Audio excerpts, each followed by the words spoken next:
Hey Waffle Gang, I do hope you are well. My name is Mark and today we're checking out some more Reddit stories. And if you do love a Reddit story, why not consider hitting that like, subscribe, maybe that notification bell too. Let's crack on with today's first story. Much love, guys. Now today's first story comes from middle leading 8469 and it says, am I the arsehole for telling my wife to stop playing Roblox and do her duties as a parent? And I'm sure you all know what Roblox is, but just in case, Roblox is an online game, a platform, if you like, where people can make their own games inside it, and you have your character, and that always stays the same, and you can go into all these different games. Basically, an online game you can play with other people. The story starts off. My 37 female wife and I 36 male have always tried to keep the housework pretty evenly split between us. I, for example, mow the lawn and do laundry and dishes, and she meal plans, cooks, picks up and drops off the kids. Lately, this has all changed because she's become addicted to a game called Dress to Impress on Roblox. If you aren't familiar, it's a game where you have to dress your character in a themed outfit before the time runs out, and the other players rate it from 1 to 5 stars. It started off harmless, just a fun thing she would do during downtime before bed. But recently she missed crucial appointments and chores because of this game. I tried to be understanding and gently remind her to do her tasks, but she would always say she forgot or got distracted. The big argument happened last night when she forgot to pick up our 9-year-old son from basketball practice, which ended at 6. I hadn't got home yet as I had to work late, and our son doesn't have a phone, so I had no way of knowing the situation. I eventually got home around 7 and realized he was not in his room. I looked around further and saw that he was nowhere to be found. I walked into our bedroom confused to ask my wife where he was and found her on her iPad playing the game as always. When I asked her where our son was, her eyes grew wide and I knew what happened without her having to say. I immediately got back into my car and went to pick him up. Luckily, his coach had stayed after to make sure he was picked up safe, and I apologized profusely. Apparently, he had been calling and texting my wife, who was the emergency contact, and she didn't even notice. When we got home, I immediately blew up at her. How could she be so addicted to a kid's game that she completely forgot our son? Now she's telling me it was a one-time thing and that I'm an asshole for getting angry. I don't know what to think. I do kind of understand her side of the story as it's only happened one time. But she has to be a responsible parent. She can't just completely forget about our child who has no way to get home on his own. So, am I the arsehole? Look, it's got to the point where she's failing her basic parental duties, leaving a 9-year-old stranded for an hour while, it seems ignoring calls from his coach isn't just a one-time thing to brush off. It's neglect, and it just shows how severe, and I'm going to say it's an addiction, has become. You can enjoy games, you can, whatever the hobby may be, you can enjoy it, but when it gets to the point of choosing that over your child's safety, it shows addiction behavior that we see and how the way it escalated. It started with like harmless fun, then went to missing appointments and chores, and now it's got to the point where, you're endangering your own child, but still minimizing it yourself. When she called her husband an arsehole for being angry at her rather than being horrified at what she did, it just shows how in denial she is about it. And that's not making excuses for the behavior, absolutely not. But it's just the way that is coming across to me in that post. The commenter says, not the arsehole, this isn't a chore she's blowing off. This is forgetting your own child.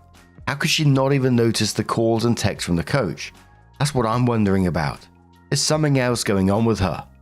Opie says, I'm not entirely sure how she missed all of the messages and phone calls from the coach. We haven't spoken much since the argument. I haven't noticed anything different with her, but I could be missing things. Commenter says, OP, is her iPad hooked up to her iPhone? Because if it is, then your wife willfully ignored the messages and calls. Those things are shown on any Apple device hooked to the same account. iPhone, iPad, MacBook. Also, I would remove your wife from every emergency contact or add yourself with a note requiring they notify you both. OP responds saying, I think the other replies are right. She still had her iPad on silent. Still, I feel like she would have seen the notifications. Anyway, I text the coach to add my number to the emergency contact list, so hopefully nothing like this will happen again. Another commenter says, is this real? She needs therapy if she's so addicted to a silly kids game with avatars that she's forgetting her own real child. This is a scary and serious event for your kid. And okay, maybe losing track of time, but missing the calls and texts too? That's insane. Not the arsehole. Hope your kid is okay. He probably felt so scared and abandoned. Opie says thanks for your concern. I'm planning on talking to her tomorrow morning because I've had a day to cool off and think it over. I talked to my son in the car after the original event and he seemed okay from my perspective. Obviously a little afraid and confused, but nothing that should impact him in the long run. I'll continue to be checking up on him and making sure though. Commenter says, OP, be worth getting one of those phones that can only dial certain numbers for your son and change the emergency contacts to yourself and any other trustworthy adult with acceptable distance from your area, just till she proves herself and stays off the game. OP says, good idea. I might look into a flip phone or something similar. I just don't want to give him free reign on the internet so young, so this would probably be a good solution. Another commenter says, not the arsehole, but I have questions. Does your wife work? What time does she get home? How does your kid get home when he doesn't have practice? How many kids do you have? Who normally makes dinner? And when do you all eat? I'm struggling to understand how this could happen. Opie says she works part-time and usually gets home around 2. We only have one kid. He gets home on the school bus when there's no practice. She in the past has been the one in charge of cooking and food, but recently I've started to do this because of the events in this post. We are usually eating around 6:30. So sometime later, OP comes in with her update and says, hi everyone, thank you for all the advice on my previous post. So I decided to have a conversation with my wife the day after I made the post about time spent on video games. We talked for a while and I tried to bring up important things people talked about in the comments. I saw a lot of people suggesting that I completely block and delete Roblox from her devices, and I brought that up. Obviously, she didn't take that well. I told her it's completely unacceptable what she's been doing and there needs to be at least a time limit set on her device. I can't control her, but I made it clear it's a very important thing to me and it would damage our relationship if she said no. After I said this, she agreed to the time limit. Another thing I saw a lot in the comments was concern for my wife's mental health. I appreciate people's insight into this because it's something I don't really have a lot of experience in. I asked her if she would consider seeing a therapist, and she said she would think about it. People were also concerned about how my son is feeling after all this. I didn't realize that it's something that may have an impact on him. I've had a conversation with him and made sure he understood his mum and I love and care for him, and that nothing like this would ever happen again. I've ordered him a cheap flip phone so he wouldn't be completely stranded alone if these events did end up repeating. If there's anything I should do or could do differently regarding my son, please let me know, because I don't exactly know how to navigate this situation. I don't want to be too harsh on my wife. We love each other and it's been made more clear after our talk that this should not be marriage ending or cause any lasting damage. If anyone has any further advice or thoughts, I'll be happy to read it. Thank you. The top commenter on that one said, from my experience, it can be hard to quit an addictive behavior like this. So she needs to be really committed and willing to try and fail quite a few times before really getting into a new groove. I personally can't just do something addictive a little bit or have timers. I just have to quit it altogether before the compulsion or obsession disappears. The other thing to watch for is switching. So she drops the Roblox but starts playing Candy Crush or drinking, etc. If you're looking for more information on addiction, Gabormate, apologies if I got that wrong, is a good beginning, and his addiction was classical music rather than a substance. Another resource you might like is Johann Hari's Stolen Focus, how big tech deliberately designs software devices etc. to be dopamine driven and addictive. If you guys can stick with it and persist in pushing through the other side, what she might experience is a period of boredom, frustration, irritability, then gradually start to feel more normal and enjoy life again. Hope you all do well. Another commenter says, also another point, you didn't have to be harsh on your wife, but you should be firm. I like the concept of responsible compassion. You love the person, you sit with their feelings, but they're still held accountable for their behavior and choices. When they fail, you're there, but you expect them to try again, and you hold reasonable boundaries. Last commenter says, OP, it's really good that you talked, and that she seems to have heard you. My question is, does she work outside the home? Perhaps having a job would help her not be obsessed with this or any other game. Even a part-time job that gets her out of the house and around people. Maybe that would help a lot. Perhaps being home alone so much made it too easy to get involved in gaming. As for your son, if she hasn't grasped how serious that was, she should really get some treatment. What she did could have caused long-term trauma to him, abandonment issues, and feelings that his mum doesn't want him around. Not saying he feels this way, but he could. You did great by talking to him and reassuring him. But did she? Good luck, OP. And there was a lot of talk, many people just saying, addiction is addiction. It doesn't matter what it is. You can be addicted to anything. Other people questioning how does a 30-plus-year-old actually get into Roblox. People mentioning on the back of that, like Dress to Impress was a bit of a trend a couple of months ago. But what do you guys make of this situation? What would you do in it? Let us know your thoughts down in the comments below. Well, let's move on to another story. Now, our next story comes from a user called BlueSnow2574 and says, am I the arsehole here for refusing to remove a tattoo for my current partner? My 24 male girlfriend, 29 female, and I have been together for 2 years. I only have one tattoo, and it was given to me by my ex-girlfriend. The tattoo, while it's not directly about or for my ex, she was the person to tattoo it on me. It's a small, minimal tattoo. My ex and I never broke up. She died unexpectedly in an accident. I was 21. I haven't been in a serious relationship until this one I'm in now, because I've taken time to overcome the loss and all the associated trauma. To me, my tattoo holds a lot of meaning. It extends beyond the relationship I had with my ex, and I've tried to explain that to my girlfriend, but her thinking is black and white. If you're over her, just get it removed. Can't you do this for me? Don't you want to move on? It means you're stuck in the past. These are some of her arguments. Am I the arsehole here for wanting to keep my tattoo? Look, you know what the tattoo means for you. You said it extends beyond the relationship that you had with your ex, someone who sadly passed away. And the way that she's trying to frame it as being like stuck in the past shows, such a lack of empathy. We've seen this in past stories before, whether it be tattoos, physical photos like you have on your mantelpiece and stuff like that. And then a partner comes in, demands that you remove them, where they're asking you to deny a part of your history to make them feel more secure. That's not about love. That's about being possessive. So there were some comments from the OP. OP replied to someone saying, this is a good way of putting it. It seems like the thing I need to remove from the comments here is my current girlfriend. OP replies to someone else saying, exactly. Not directly anything to do with her. It's just that she gave it to me. Even when I had it done by her, it was a tattoo I was getting for myself. And while it did take on the added meaning of being something that exists in a world where she no longer does, and will always be connected in that way, it's not something to be competed with. I wish I'd shared the deeper backstory about my tattoo with my current girlfriend earlier. I think I took too long in establishing the side of my relationship with her, having her earn my trust before letting myself become vulnerable to a point where I could share traumatic memories with her. All for her to say, remove your tattoo. Shake my head. Maybe I'm an idiot and I don't know how to spot them, but I genuinely saw no red flags. This is our only real issue in our relationship, but unfortunately, it's a huge one. Opie replies to another saying, she did have some concerns even before I told her my story. She worried about how my tattoo would be perceived, specifically by her parents, because tattoos historically have bad association in my culture. But it's not a big tattoo. It's very clean and not visible when wearing most clothes. She knew about me and my past. She knew everything. This tattoo is the least bad thing about me, but to her, it's the most intolerable.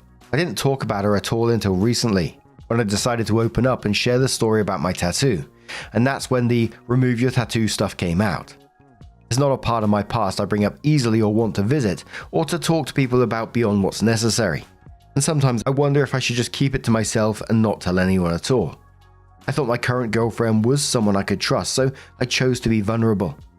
Maybe I should have laid it out earlier and given her an opportunity to walk away.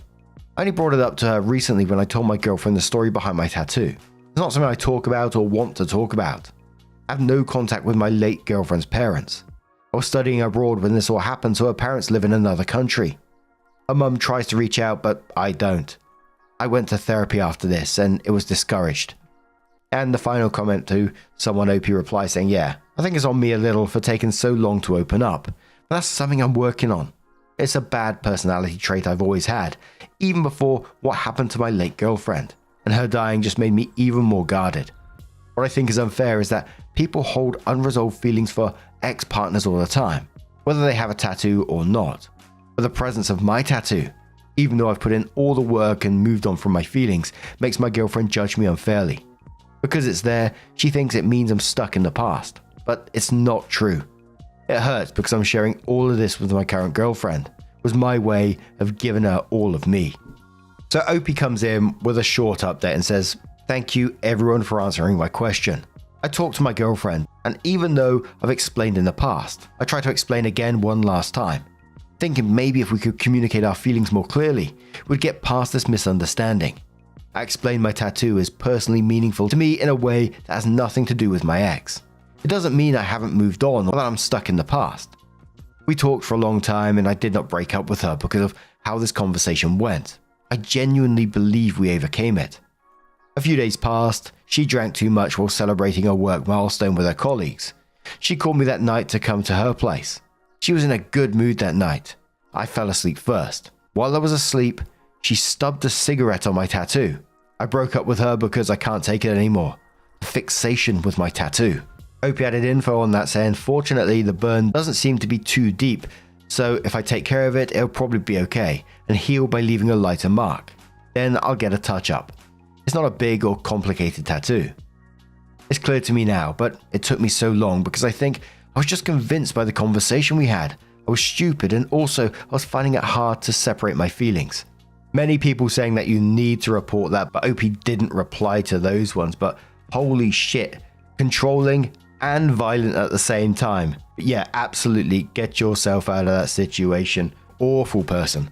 Assaulted you. And the picture, the way Opie explained it, put an absolutely terrifying scene in my head. Obviously, I don't know what happened in that moment, but OP was asleep. They were sound asleep and girlfriend is there. And I just got this vision of her focusing on that tattoo and thinking, you know, just plotting and then just stabbing it with a cigarette. That's crazy. And OP talking about, you know, how there's been no signs before this or anything else. I sort of wonder if they do look back at their past relationship now, will he see more signs of it? But what do you guys make of this situation? Let us know your thoughts down in the comments below. Let's move on to another story. Now, our next story doesn't have an update attached to it, and it's one of those stories that's an interesting one, but we never cover because it doesn't have updates. But it's from bigjellybelli, who says, "Am I the arsehole because I ate more than my share of a 6-foot party sub last night? What I thought would be a total non-issue has ballooned into a huge problem, and I'm up at 7:05 AM dealing with it. I figured while I wait for a text, I could post here to see if what I did was really that bad. I'm a big fat ass. There's no way around it. I love to eat, which probably borders on addiction, but I figure since I'm only hurting myself, it's probably better to just live my life.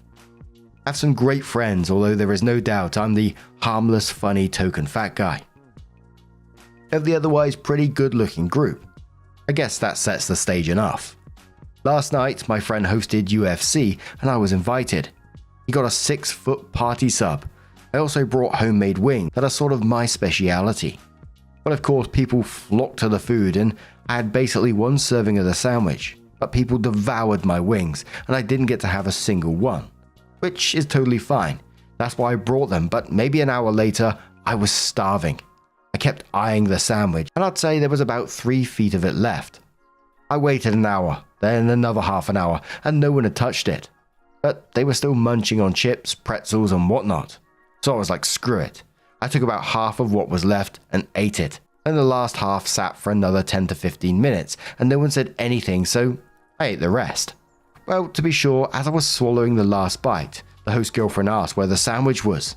Like I was the guilty party, pretty much everyone pointed at me. I guess they'd noticed me eating the sandwich. She was furious and said that I was an incredible pig and that I had been super selfish to eat 3 feet of a sandwich. I felt so bad I tried to explain to her that I really did wait over an hour and thought people had lost interest. I also tried to explain how everyone had ate my wings and she said something along the lines of, "You brought them to share, Alan. If someone had eaten over half by themselves, that's not fucking sharing, is it?" I offered to order a pizza or even to go get Subways, and she said that it was a pathetic offer because the party sub had been from a local owned shop by her friends. I said I was sorry, but the night was so tense from then on out. I woke up this morning to several texts from my twin sisters, the host's girlfriend's best friends, saying that I had to get my shit under control and that everyone is really mad at me and that I embarrassed myself last night. I tried to explain to them what my mindset had been and they haven't responded. Was I the arsehole for eating that much of the sandwich last night? Edit. I guess I've been banned from responding, but my inbox has 1,200 notifications, so I can't find out why. To answer what seems to be the most common misconception, this wasn't a Subway party sub, so definitely not 4 times the size of a regular sub. This is a local place, so it's about 1.5 times the width of a regular sub. It's still not a ton of food, don't get me wrong, but I can down 5 Subway footlongs in an afternoon easily. This is probably about the equivalent to that, not 12 like some people are saying. DMCDD says, "You're the arsehole. Eat before you go to a party so you don't do that again." I'm also a heavy eater. I'd never even consider eating that much of something at a party or get together. Letting it sit for an hour doesn't mean anything. Others might have just been waiting to grab it after the fight. You said in the comment you polished it off during the fight. The wings prove the point. You were bummed that others ate all the wings and you didn't get a chance to have any. Just like the people complaining about the sandwich they brought.